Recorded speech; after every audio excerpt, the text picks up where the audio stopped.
Assalamualaikum warahmatullahi wabarakatuh. Kali ini kita akan membahas tentang Islamic Asset Management. Ya, biasanya kita membahas tentang perbankan syariah. Nah, ini adalah salah satu topik yang sangat menarik untuk dibahas karena ini sangat sedikit sekali dibahas di dalam channel YouTube. Apalagi itu channel YouTube berbahasa Indonesia. Nah, apa itu Islamic Asset Management? Bagaimana cara kerjanya? Jadi untuk topik kali ini supaya teman-teman yang ingin mengetahui apa itu aset manajemen, jadi kita akan bahas ke dalam 6 bagian. Pertama, apa itu Islamic Asset Management? Yang kedua, sumber dana perusahaan aset manajemen ini dari mana saja? Yang ketiga, bagaimana cara kerja perusahaan aset manajemen ini? Yang keempat, asset classes, ini yang biasa disebut di dalam aset manajemen. Maksudnya adalah ke investasi apa aja yang biasanya perusahaan aset manajemen ini mengalokasikan dananya. Yang kelima, ini sedikit menyentuh sistem apa sih yang biasanya dipakai oleh perusahaan aset manajemen ini, khususnya yang syariah, yang Islamik. Yang keenam adalah tantangan dalam menjalankan perusahaan aset manajemen ini, baik itu tantangan yang dihadapi oleh perusahaannya ataupun tantangan yang dihadapi oleh kliennya. Oke. Sekarang ke definisi. Ini saya buat definisi sendiri aja ya, agar teman-teman mudah untuk memahaminya. Apa itu aset manajemen?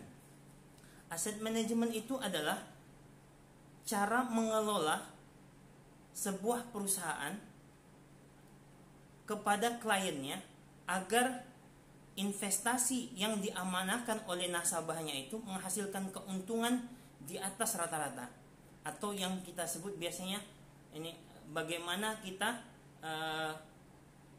beat the market, bagaimana kita mengalahkan ini return rata-rata market pada waktu itu. Ya, ini definisinya. Jadi kalau Islamic Asset Management, ia adalah sebuah metode atau cara mengelola aset yang sesuai dengan prinsip syariah. Nah, itu definisinya. Lalu sumber dana aset manajemen ini dari mana saja? Jadi minimal ada beberapa sumber dana yang dikelola oleh perusahaan aset manajemen, khususnya dari perusahaan-perusahaan besar. Pertama, biasanya yang investasi di aset manajemen itu adalah perusahaan asuransi syariah atau perusahaan takaful. Ya, jadi karena dana yang ada di takaful ini mengendap, itu yang dananya lumayan besar, itu bahkan sampai miliaran atau ratusan miliar, bahkan ada perusahaan asuransi syariah yang dananya sampai triliunan. Ya, nah dana ini harus diinvestasikan ke investasi yang menguntungkan para nasabahnya. Jadi maka dari itu perusahaan sejenis takaful akan mengalokasikan dananya, menginvestasikan dananya kepada perusahaan aset manajemen. Yang kedua, dari sumber dana aset manajemen ada sovereign wealth fund atau dana pemerintah. Ya, jadi pemerintah itu dia punya dana nganggur. Ya, nah dana inilah yang biasanya diberikan kepada perusahaan aset manajemen agar menginvestasikan dananya itu ke investasi yang menguntungkan. Sumber dana yang ketiga adalah pension fund. Ya, pension fund ini adalah biasanya di setiap perusahaan itu mereka mempunyai dana pensiun. Bagaimana dana pensiun ini diambil? Saya kasih contoh misalnya. Perusahaan Telkomsel Indonesia. Jadi karena perusahaannya itu misalnya memiliki ribuan karyawan. Nah, setiap karyawannya ini ketika mereka gajian itu akan disisihkan dananya, misalnya 3% untuk dana pensiun. Ya. Nah, dana pensiun ini akan diambil oleh karyawannya ketika mereka pensiun dari kantor tersebut. Nah, dalam jangka waktu misalnya 10 sampai 40 tahun ini ketika masa pensiun karyawan, dana ini nganggur. Nah, dana inilah harus diinvestasikan sehingga nanti dana yang diterima oleh karyawan ketika mereka pensiun, mereka bisa mendapatkan lebih dari apa yang mereka sisihkan selama 30 atau 40 tahun ini. Dan yang keempat adalah sumber dana Islamic Asset Management ini berasal dari charity organization atau perusahaan yang ini sifatnya charity atau seperti misalnya Basnas, misalnya Dompet Duafa atau perusahaan kebajikan lainnya.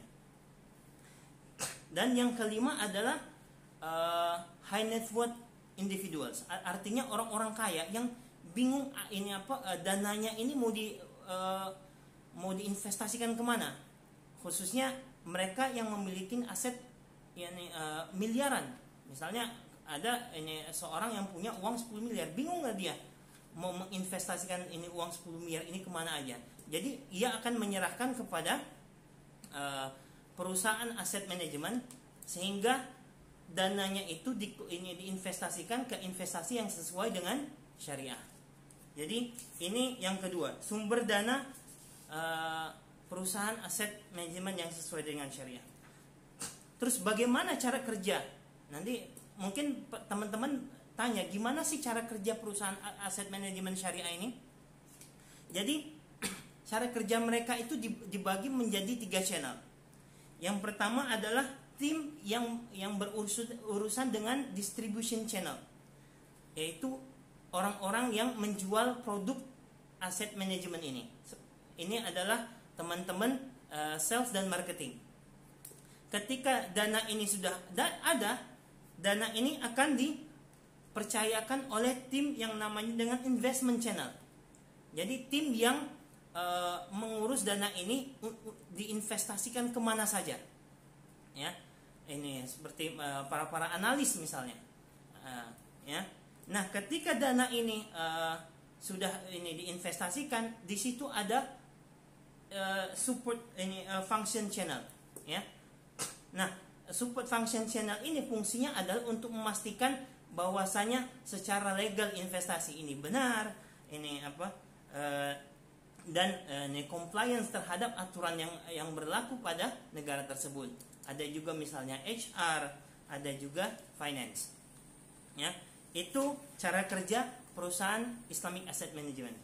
Yang keempat, asset classes. Nah, asset classes ini maksudnya diinvestasikan kemana aja? Ini perusahaan dana dari para nasabahnya ini. Jadi minimal ada 7 investasi yang biasanya asset management company yang atau Islamic Asset Management firm atau company menginvestasikan dana para nasabahnya. Pertama, dia akan menginvestasikan ke fixed income. Jadi bagi nasabah yang nggak mau terlalu beresiko, biasanya mereka investasikan ke fixed income securities seperti misalnya sukuk atau yang biasa disebut dengan Islamic bond, ya. Yang kedua, mereka akan investasi ke equities, ke saham-saham. Jadi saham-saham yang mereka lihat itu menguntungkan, maka mereka akan membeli saham tersebut. Bisa juga mereka menginvestasikan dananya ini ke Islamic Exchange Traded Fund. Jadi Islamic Exchange Traded Fund ini adalah kumpulan saham-saham yang dipilih oleh perusahaan oleh fund manager, misalnya 25 atau 30 perusahaan yang sesuai syariah, dan perusahaan ini menghasilkan keuntungan yang ke depan menghasilkan keuntungan yang lebih baik daripada market. Yang keempat, ada juga Islamic Real Estate Investment Trust. atau ini IREITs biasa disebut. Nah, ini adalah majority investasi di dalam ini jenis investasi ini adalah 50% lebih itu investasinya ke real estate, baik itu direct investment ke perusahaan real estate atau ini membeli sahamnya. Yang selanjutnya adalah bisa juga investasi di money market dan cash equivalents, atau ini atau bisa juga investasi di Islamic derivative, baik itu food forward options, tapi yang dibolehkan menurut aturan syariah. Bagi yang ini ingin lebih detail di setiap ini, nanti bisa komen di YouTube, mau yang ini membahas mana, nanti kita akan bahas lebih detail di setiap ini aset classes ini, setiap poin ini. Yang ketujuh adalah Islamic Mutual Fund, atau atau di negara lain ada yang menyebutnya Islamic Unit Trust, atau di Indonesia disebut dengan reksadana syariah. Jadi 7 ini macam aset inilah yang menjadi incaran investasi perusahaan Islamic Asset Management. Yang ke-5, ini saya sharing sedikit, kira-kira sistem apa yang dipakai oleh perusahaan Islamic Asset Management. Jadi software atau sistem yang dipakai oleh perusahaan Islamic Asset Management ini tergantung dari kemampuan perusahaan aset tersebut. Ada dia memakai ini misalnya produknya Pak Solutions yang disebut dengan ini iShark misalnya.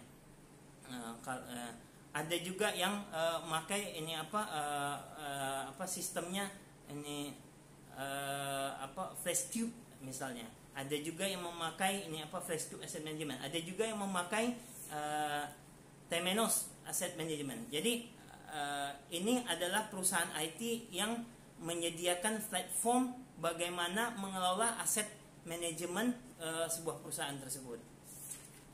Dan yang terakhir, kira-kira tantangan apa yang sekarang dihadapi oleh Islamic Asset Management? Jadi permasalahan sekarang adalah permasalahan human resource memang itu tidak pernah putus dari kehidupan kita. Apalagi soal ini sistem dan IT-nya tadi.